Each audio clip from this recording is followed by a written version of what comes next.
اللہ تبارک و تعالیٰ کے ساتھ انسان کا جو رشتہ ہے اس میں انسان کی کچھ کمزوریاں آڑے آتی ہیں، گناہ ہو جاتے ہیں، غلطیاں ہو جاتی ہیں۔ ان غلطیوں کے بعد اپنے رب کریم کے ساتھ اپنے تعلق کو مضبوط کرنے کے لیے اللہ رسول نے جو ہمیں وظیفہ دیا اس کو استغفار کہتے ہیں۔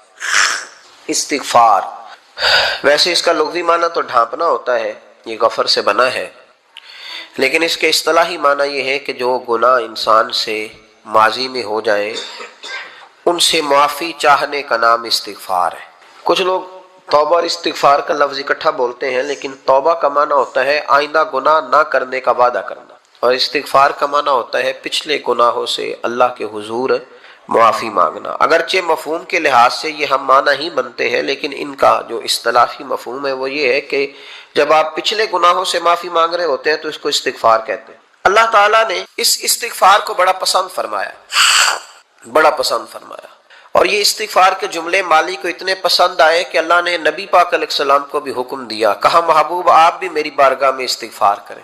اگرچہ حضور کا استغفار اس معنی میں نہیں ہے، بلکہ نبی پاک کا استغفار تو بلندی درجات کا معاملہ ہے، چونکہ استغفار خود ایک عبادت ہے، تو یہ عبادت کرنے کا اللہ نے اپنے محبوب کو بھی ارشاد فرمایا۔ جب فتح مکہ ہوئی تو فرمایا اذا جاء نصر اللہ والفتح، جب اللہ کی مدد آئی تو پھر فتح نصیب ہوئی، ورأیت الناس یدخلون فی دین اللہ افواجا، تو پھر آپ دیکھیں گے لوگوں کو، لوگ فوجوں کی فوجیں دین میں داخل ہو رہے ہیں۔ لوگ پہلے ایک ایک دو دو کر کے آیا کرتے تھے، تو اب فوجوں کی فوجیں آ رہی ہیں، تو یا اللہ ہم کیا کریں؟ تو رب کریم نے فرمایا محبوب فسبح بحمد ربک واستغفر، اپنے رب کے لیے حمد کرو، تسبیح پڑھو اور استغفار کرو۔ کیا کرو؟ استغفار، معافی مانگو، اس کے حضور آہذاری کرو، استغفار کرو۔ معنی یہ ہوا کہ جب تو غلطی ہو جائے پھر بھی استغفار کرو، جب اللہ زیادہ نعمتیں دے پھر بھی استغفار کرو۔ ہمارے ہاں یہ ہوتا ہے کہ جب تو کوئی نقصان ہوتا ہے تو وہ اللہ کی طرف سے ہوتا ہے، نقصان ہو جائے تو کہتے ہیں اللہ کی مرضی تھی، اور فائدہ ہو جائے تو کہتے ہیں میں نے محنت ہی بڑی کی تھی، میری جدوجہد بڑی تھی۔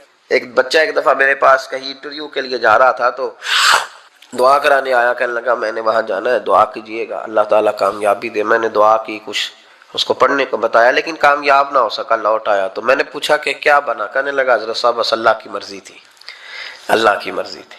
پھر ایک دفعہ گیا تو نہ کہا اللہ کی مرضی تھی، تیسری دفعہ گیا کامیاب ہو گیا۔ تو بھئی اب کیا بنا؟ کہنے لگا جی جب میں داخل ہوا تو اس نے جاتے ہی مجھ سے پوچھا سب سے پہلا سوال یہ کہ تمہیں جنرل نالج کی بھی کچھ معلومات ہے یا شعبے کے آدمی ہو؟ تو میں نے کہا جناب پوچھیے۔ تو انہوں نے پاکستان کا حدود اربہ پوچھا، تو میں نے فٹافٹ بتا دیا۔ پھر انہوں نے مجھ سے پوچھا کہ یہ جو مینار پاکستان ہے اس کی تجویز کس شخص نے دی تھی؟ تو میں نے فٹافٹ اس کا بھی نام بتا دیا۔ پھر شارٹ ہینڈ کے ایک دو سوالات اس نے کیے تو وہ بھی میں نے بتا دیے، تو الحمدللہ کامیاب ہو گیا۔ میں نے کہا بیٹے جب تو ناکام ہوا تھا تو اللہ کی مرضی تھی، اور کامیاب ہوا ہے تو میں لگا دیے، اب اللہ کی مرضی کدھر گئی؟ یہ اتنا بڑا نقص ہے انسانی فطرت کا، اتنی بڑی کمزوری ہے کہ معاذ اللہ تعالی ہم کمزوریاں قدرت کے کھاتے میں ڈال دیتے ہیں، اور ناکامیاں قدرت کے کھاتے میں، اور کامیابیاں، یہ کیا تماشا؟ حالانکہ ہونا یہ چاہیے تھا کہ جہاں انسان کمزور پڑے تو کہے میری غلطی تھی، میری غلطی تھی۔ صوفیاء یہ سبق دیتے ہیں، اللہ کے بندے یہ پیغام دیتے ہیں کہ جب تو کہیں ناکام ہو جائے تو سمجھ جائے تیری، اور جب تو کامیاب ہو جائے تو سمجھ رہے اللہ راضی ہو گیا تھا، اللہ نے رحمت کر دی، اس نے فضل کیا۔ تو یاد رکھیں استغفار کئی چیزوں پہ استغفار ہوتا ہے، کئی چیزوں پہ، اور استغفار کا نفع ملتا ہے۔ کیا نفع ملتا ہے؟ وہ سورہ نوح کی آیت نمبر 10، 11 اور 12 میں اللہ نے بیان فرمایا کہ استغفار صرف گناہ سے معافی چاہنے کا نام نہیں، بلکہ استغفار کا تمہیں فائدہ ملے گا۔ کیا؟ رب فرماتے ہیں فَقُلْتُ اسْتَغْفِرُوا رَبَّكُمْ، جب حضرت نوح کی قوم قحط کا شکار ہو گئی، آزمائشیں آ گئیں، تو آ کے حضرت نوح سے کہنے لگے اب ہم کیا کریں؟ تو کیا کہا حضرت نوح نے؟ فرمایا فَقُلْتُ اسْتَغْفِرُوا رَبَّكُمْ، آپ نے فرمایا اپنے رب سے استغفار کرو، اپنے رب سے۔ انہوں نے قحط کی بات کی، انہوں نے کہا کہ کھیتیاں اجڑ گئی ہیں، بارش نہیں ہو رہی، قحط کی بات کی۔ آپ نے کیا کہا؟ استغفار کرو، کیوں کہ انہ کان غفارا، بے شک اللہ بڑا ہی بخشنے والا، وہ کیا کرے گا؟ یرسل السماء علیکم مدرارا، وہ تم پر موسلا دار بارش برسائے گا۔ جب تم استغفار کرو گے تو اللہ موسلا دار بارش برسائے گا، وَيُمْدِدْكُمْ، اور وہ تمہاری مدد کرے گا۔ استغفار کرنے والے کی اللہ کیسے مدد کرے گا؟ بِأَمْوَالٍ وَبَنِينَ، تمہیں مال بھی عطا کرے گا اور بیٹے بھی عطا کرے گا، بارش بھی دے گا استغفار کرنے والے کو، اور مال اور اولاد سے اس کی مدد بھی کرے گا. وَيَجْعَلْ لَكُمْ جَنَّةٍ وَيَجْعَلْ لَكُمْ أَنْهَارًا, اللہ تمہیں جنت بھی عطا کرے گا اور تمہیں نہریں بھی عطا فرمائے گا. تمہارے لیے جنت بھی بنائے گا, انہار بھی بنائے گا. توبہ کا, استغفار کا تمہیں یہ فائدہ ملے گا. ایک استغفار ہمارے بزرگوں نے وہ لکھا ہے کہ جب انسان کو اللہ نعمتیں دیتا ہے تو پھر رب کا حکم ہے کہ اس پر شکر بھی کرے. نعمتوں پر اللہ کا شکریہ نہ کرنے پر بھی استغفار کرنا چاہیے کہ اللہ تو نے بڑا کچھ دیا تھا پر میں شکر ادا اس پر بھی. ہمارا تو اب یہ حال ہے کہ جو ہمارے پاس چیزیں ہیں وہ ہم کہتے ہیں یہ تو میرا حق تھا, لیکن جو نہیں وہ مجھے فٹافٹ ملنی چاہیے. مطلب اگر میرے پاس صحت ہے تو اس کو میں اپنا حق سمجھ لیتا ہوں کہ یہ تو میرا, یہ چونکہ ٹھیک ہے جی یہ تو صحیح ہے, تندرستی ہے یہ تو ٹھیک ہے, لیکن کار کوئی نہیں وہ ذرا مل جانی چاہیے. اولاد تو میرے پاس ہے وہ تو میرا حق تھا, میرا رائٹ تھا, معاذ اللہ وہ تو ہم نے حق بنا لیا. اور میرے پاس بنگلہ کوئی نہیں وہ مجھے فٹافٹ مل جانا چاہیے. بھئی یہ کس طرح تیرا حق تھا, کس حساب سے؟ یعنی جو چیزیں ہیں ان کو سنبھالنے کی فکر نہیں ہے اور جو نہیں ہے ان کے طلب کی فکر لگی ہوئی ہے. شکر نعمت کو محفوظ کر دیتا ہے, شکر نعمت کو محفوظ کر دیتا ہے, اور ناشکری نعمت کو لَئِن شَكَرْتُمْ لَأَزِيدَنَّكُمْ وَلَئِن كَفَرْتُمْ إِنَّ عَذَابِي لَشَدِيدٌ. اللہ فرماتے ہیں شکر کر میں تیری نعمتوں میں اضافہ کر دوں گا, اور ناشکری کرے گا تو عذاب دوں گا. شکر نہیں نہ ہوتا, شکر نہیں ہوتا. دیکھیں نا 100 روپے ابا جی نے دیا ایک بچے کو اور اس کو کہا کہ جا دکان سے کچھ چیز لے آ, تو وہ 100 روپیہ اس نے رستے میں جاتے کہیں پھاڑ دیا یا گوا دیا, تو اب وہ والد سے دوبارہ 100 مانگتا ہے. تو والد کہتا ہے کہ پہلے 100 کا تو نے کیا کیا؟ نہیں سمجھ آئی آپ کو میری بات؟ پہلے 100 کا کیا کیا؟ تو وہ کہے گا جی باپ میرا دل کرتا تھا میں نے پھاڑ دیا. جوان بچہ ہے, سمجھدار ہے, 12-14 سال کا ہے. میری باپ میرا دل کیا تھا میں نے پھاڑ دیا, ختم ہو گئی بات. تو ابا نیا 100 دے دے گا. سبحان اللہ, کتنے خوش ہو کے آپ کہہ رہے ہیں نہیں دے دینا سو. یہ کیسے ہو سکتا ہے بھائی؟ کروڑ پتی والد بھی ہو تو 100 کا نوٹ دوبارہ دیتا کیوں؟ بیٹا نہیں اس کا پیار نہیں, کیوں نہیں دے رہا؟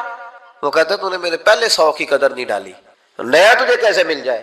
تو نے خیال ہی نہیں کیا, تو نے جدوجہد ہی نہیں کی. تو نے حضرت مولا رومی نے مثال دی ہے.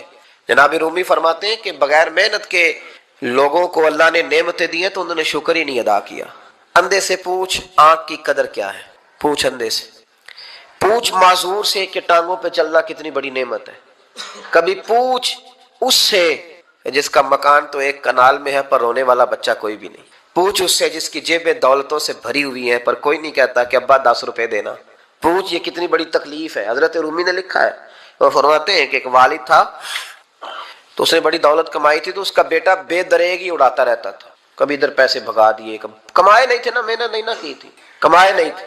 والد بڑا سمجھاتا تھا پر سمجھ نہیں آتی تھی. ایک دن اس کے ابا کے ذہن میں ایک بات آئی, وہ کہنے لگا بیٹے یار میں کنگال ہو گیا ہوں, اچانک حالات خراب ہو گئے, ایک آنا مجھے چاہیے, دوائی خریدنی ہے, کہیں سے لے کے آؤ. اس نے کہا ابا مسئلہ ہی کوئی نہیں, یار ہی بڑے ہیں, بہت سارے لوگوں کے ساتھ رات میں جاتا ہوں روٹی کھانے ہوٹل میں, کئی ہیں جو میرا انتظار کر رہے ہوتے ہیں, فیس بک والے اور جناب وہ سیلفی والے, بڑے سارے ہیں جو کہتے ہیں تیرے بغیر گزارا ہی نہیں. بڑے ہیں جو روز سویرے اٹھ کے پہلے مجھے السلام علیکم کا میسج کرتے ہیں, پھر اس کے بعد کسی اور سے. بڑے ہیں, کوئی مسئلہ ہی نہیں. ایک کے پاس گیا, ایک آنا چاہیے, اس نے دے دیا, لا کے ابا کو دیا. تو ابا گھر کے اندر جو امیر لوگ ہوتے تھے گھر میں کنواں کھدوا لیتے تھے. ابا کنویں کے کنارے بیٹھا تھا, جب بیٹے نے آنا لا کے رکھا تو اس نے پانی میں پھینک دیا. اگلی صبح پھر کہا بیٹے ایک آنے کی ضرورت ہے, دوا خریدنی ہے. اس نے کہا مل جائے گا. 2-4-5 دوست ابھی ہیں بڑے مالدار, ان سے جا کے کہا, ایک سے آنا لایا, ابے نے پھر پھینک دیا, تیسرے دن بھی پھینک دیا, چوتھے دن بھی. یار اب ختم ہو گئے. کچھ آہستہ آہستہ دوستوں کو پتہ چل گیا کہ کنگال ہو گیا ہے, خبر پھیل جاتی ہے نا, اب بھوکا ہو گیا ہے. اب آہستہ آہستہ موبائل بند ہونے لگے, آہستہ آہستہ جو ہے وہ نمبر بلاک ہونے لگا, حالات بگڑ گئے. اب جب اسے پتہ تھا کہ یار تو اب دروازہ کھٹکھٹاتا ہوں تو کہتے ہیں کہ اسے کہہ دو میں گھر نہیں, ابا نے تو آنا مانگنا ہے اور میں بے دریغ دولت ابا کی اڑاتا رہا ہوں, اب یہ بھی نہیں کہہ سکتا کہ مجھے دیتا کوئی نہیں. شہر سے باہر نکل گیا, سارا دن مزدوری کی, جد و جہد کی, کبھی کام کیا نہیں تھا, ہاتھوں پہ چھالے پڑ گئے. بڑا مشکل ہوتا ہے جن لوگوں نے کام نہ کیا ہونے کرنا پڑ جائے تو. تکلیف کا شکار ہو کے ایک آنا کمایا, شام کو لا کے والد کی ہتھیلی پہ رکھا تو اس نے پھینکا نا جب کنویں میں تو چیخ پڑا, کہنے لگا ابا جی آپ سیاڑے بیاڑے بندے ہیں, روز پیسے لا کے دیتا ہوں, کنویں میں پھینک دیتے ہو, کوئی کرنے والی بات کرو, نہیں دوائی کھانی تو نہ کھاؤ, ضائع کیوں کرتے. تو بیٹے کو باپ نے تھپکی دے کے بٹھا لیا. اس نے کہا بیٹا میں نے پہلے دن تو نہیں پھینکا, تو 7واں دن ہے, میں روز پھینکتا ہوں, آج تیری چیخیں کیوں نکلی؟ کہنے لگا ابا پہلے ادھار کے تھے, آج مزدوری کے ہیں. نہیں سمجھ آئی بات؟ پہلے بولیے, اور آج میری محنت ہے, مزدوری ہے, جد و جہد ہے. تو والد کہنے لگا بیٹے یہی میں تجھے سمجھانا چاہتا تھا, وہ میرے بھی محنت کے ہیں جو تجھ روز یاروں کو کھلاتا ہے, اور میں نے بڑی جدوجہد سے جمع کی ہے، میں کنگال نہیں ہوا، صرف تجھے سمجھانا تھا۔ او بھائی یہ آنکھیں تیری محنت کی نہیں نا، اس لیے تو شکر نہیں ادا کرتا۔ یہ وجود، یہ ٹانگیں، یہ شعور، یہ تیری جدوجہد کا نہیں۔ جو عقل کی دولت اللہ نے دیا ہے نا، یہ تیری محنت کی نہیں۔ اگر محنت کی ہوتی تو سجدے میں پڑا رہتا، تو خیال کرتا۔ اللہ نے آنکھیں دی ہے قرآن دیکھنے کے لیے، جب کوئی کسی گندی چیز کو دیکھتا ہے تو ناشکری کرتا ہے، جب غلط طرف اٹھاتا ہے یہ چیزیں تو ناشکری کرتا ہے۔ صاحبو یاد رکھنا اور اس پر ضرور غور کرنا کہ جب نعمتوں کا شکر ادا نہ کیا جائے تو پھر ہمیں استغفار کا حکم دیا گیا ہے۔ پھر کیا کرنا ہے ہم نے؟ استغفار کا، یا اللہ ہم تیری نعمتوں کا شکر ادا نہیں کر سکے تو ہمیں معاف فرما دے۔ اللہ تعالیٰ نے ہمارے نبی پاک صلی اللہ تعالیٰ علیہ وسلم کو بے شمار اور لاتعداد عظمتوں، نعمتوں، سعادتوں اور بلندیوں سے سرفراز فرمایا ہے۔ ان میں سے حضور علیہ السلام کی ایک عظمت اور ایک بلندی یہ ہے کہ وَإِنَّكَ لَعَلَىٰ خُلُقٍ عَظِيمٍ، فرمایا محبوب بے شک آپ عظیم اخلاق پر ہیں، آپ کے خلق، آپ کی خو بڑی عظیم ہے۔ اخلاق کا مطلب انسان کے جمیع اخلاقیات، اس کے رویے، اس کا لہجہ، اس کے معاملات، یہ سارے اخلاقیات میں شامل ہیں۔ دیانتداری بھی اخلاقیات ہے، سچ بولنا بھی اخلاق ہے، کنجوسی اور بخیلی سے بچنا بھی اخلاق ہے۔ انسان تمام رذائل سے اپنے آپ کو محفوظ رکھے، اچھی عادات، اچھا رویہ، اچھی سوچ، اچھا لب و لہجہ، لوگوں کے حق میں خیر خواہی کا جذبہ، دوسروں کے لیے اس کی طبیعت کے اندر اچھے جذبات، یہ سارا اخلاقیات کا معاملہ ہے۔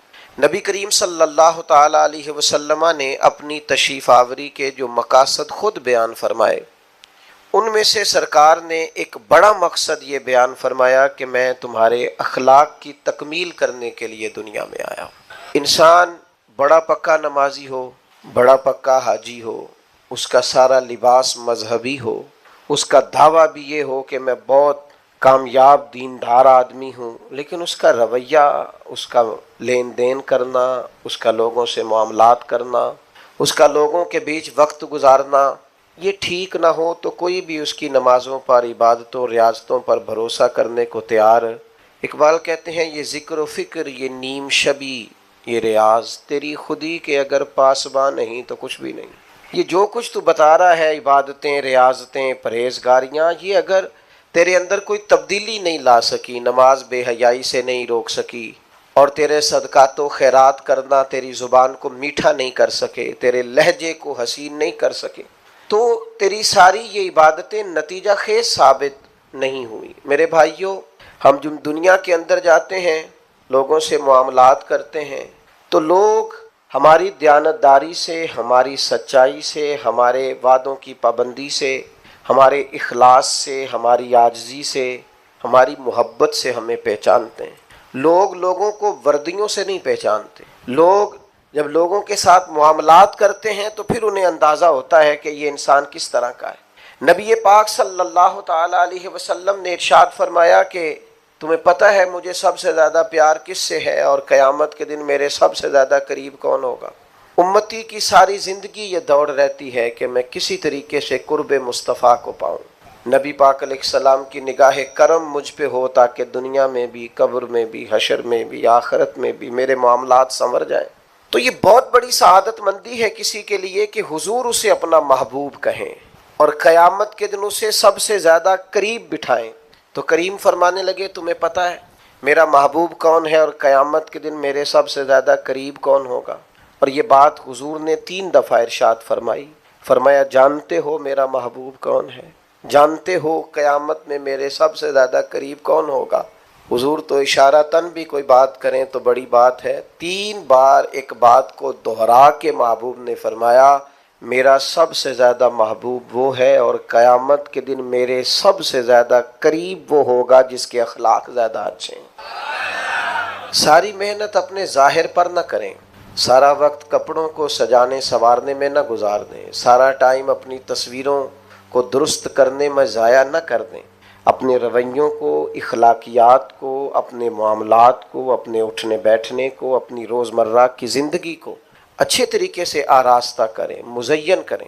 اور چند ایک چیزیں تو ایسی ہیں جن پر اور زیادہ توجہ کرنے کی ضرورت ہے۔ ان میں سے ایک اہم چیز جس کی طرف میں آپ کا اشارہ کرنے جا رہا ہوں وہ اہم چیز یہ ہے کہ سب سے پہلے یہ دیکھیں کہ ہماری طبیعت کے اندر درگزر کتنا زیادہ ہے، معاف کرنے کا مزاج کس حد تک ہے۔ میں اکثر یہ دیکھتا ہوں کہ ہم چاہتے ہیں کہ لوگ صرف میرے معیار کے مطابق چلیں، میری طبیعت کے مطابق ڈھلیں، تو پھر تو میں ان کے ساتھ وقت گزارنے کو تیار ہوں، لیکن اگر ہمیں کبھی سامنے والے کی طرف سے مخالف رائے کا سامنا کرنا پڑتا ہے اور کبھی وہ کچھ اپنی بھی رائے رکھتا ہے اور کچھ اپنی بھی مجبوریوں کا اظہار کرتا ہے تو ہم درگزر کرنے کو تیار نہیں ہوتے۔ یاد رکھیے گا، اللہ تعالیٰ نے نا انسان کو خوبیوں اور خامیوں کا مجموعہ بنایا۔ انسان کے اندر بحیثیت انسان خامیاں بہرحال باقی رہتی ہیں، تو چونکہ اس میں خامیاں باقی رہتی ہیں تو ہمیں اس کی خامیوں، غلطیوں اور بشری کمزوریوں سمیت اس سے پیار کرنا پڑے گا۔ اگر ہم یہ کہیں کہ وہ کوئی غلطی ہی نہ کرے، اس کے اندر کوئی کمزوری ہی نہ رہے، کوئی اس کے اندر بشری تقاضا باقی نہ رہے، تو پہلی بات یہ ہے کہ ہمارا یہ مطالبہ ہی سرے سے غلط ہے، اس لیے کہ اللہ تعالیٰ نے بالکل معصوم تو فرشتوں کو بنایا ہے، فرشتے معصوم ہیں، پر اشرف المخلوقات اللہ نے حضرت انسان کو بنایا ہے۔ اس کے ساتھ اللہ نے یہ آزمائش رکھی ہے تو انسانوں کے اندر کمزوریاں رہیں گی۔ نبی پاک صلی اللہ تعالی علیہ وسلم نے ارشاد فرمایا، جس آدمی کو غصہ آیا اور وہ اپنا غصہ نکالنے پر قادر بھی تھا لیکن اس نے اللہ کی رضا کے لیے اپنے غصے کو کنٹرول کر لیا، فرمایا اللہ اس کے دل کو امن سے بھی بھر دے گا اور ایمان سے بھی بھر دے گا۔ نہیں، غصے کو کنٹرول کرنا ایمان کی مضبوطی کا باعث بنتا ہے۔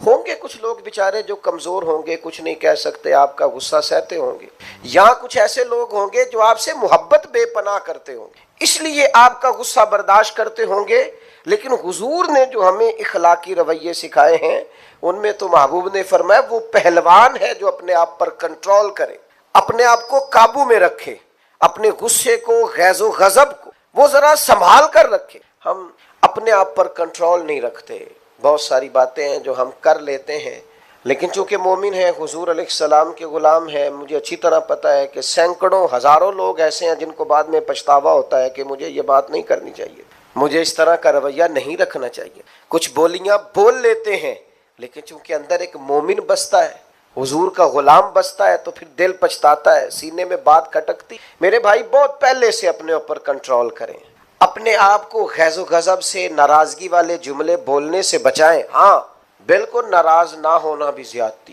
ناراض ہونا بھی چاہیے اور بڑا زبردست ہونا چاہیے، سخت شدت کے ساتھ غصہ کرنا چاہیے، پر کب؟ جب اللہ کی حدوں کو توڑا جائے، جب شریعت کی مخالفت کی جائے اور بے جا دین کی باتوں کو چھوڑا جائے، اللہ کی رضا کے لیے ناراض ہو۔ سیدہ طیبہ طاہرہ حضرت عائشہ صدیقہ رضی اللہ تعالیٰ عنہ فرماتی ہیں کبھی اپنی ذات کے لیے حضور ناراض نہیں ہوئے، لیکن اگر اللہ کی حدیں توڑی جاتی تھی تو ناراض ہوتے تھے۔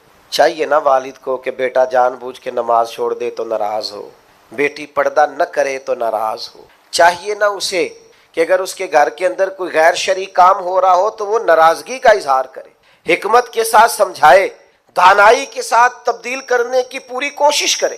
آپ کا دل اس وقت پوری طور پر ناراض ہو جب آپ شریعت کی مخالفت ہوتے ہوئے دیکھیں۔ 10,000 گم ہونے پر تو جس کا دل پریشان ہوتا ہے، لیکن نماز ظہر قضا ہونے پر جسے کوئی اثر نہیں ہوتا، جو چند منٹ، آدھا گھنٹہ، پونا گھنٹہ نوکری سے لیٹ ہو تو احساس پیدا ہوتا ہے، لیکن کئی دن بیت گئے، فجر نہیں پڑی، کتنے دن گزر گئے، سویرے اللہ کی بارگاہ میں نہیں اٹھا، توجہ نہیں ہوتی۔ 2 حدیثیں اکٹھی عرض کرنے لگا ہوں، آپ نے ان دونوں روایات پر غور کرنا ہے۔ ایک قاضی اجاز رحمۃ اللہ علیہ نے شفا شریف میں لکھی اور ایک امام احمد بن حنبل نے اپنی مسند میں نقل فرمائی۔ صحابہ فرماتے غزوہ احد کے موقع پر ہم نے نبی پاک علیہ السلام کے رخ زیبا پر خون بہتا ہوا دیکھا، کفار نے سنگ باری کی، تکلیف دی حضور کو، مقدس رخساروں پر خون بہا۔ ہم نے عرض کی یا رسول اللہ دعا کرے نا یہ برباد ہو جائے، تو نبی پاک علیہ السلام نے فرمایا مجھے لان تان کرنے والا نہیں بنا کے بھیجا گیا، مجھے رحمت بنا کے بھیجا گیا۔ اور نبی کریم نے دعا فرمائی یا اللہ انہیں ہدایت عطا فرما۔ اس موقع پر جب حضور کو ذاتی طور پر تکلیف دی گئی ہے، مقدس چہرہ نور پر خون بہ رہا ہے اور صحابہ کے کلیجے پھٹ رہے ہیں، اور احد کے میدان میں حضور کا وہ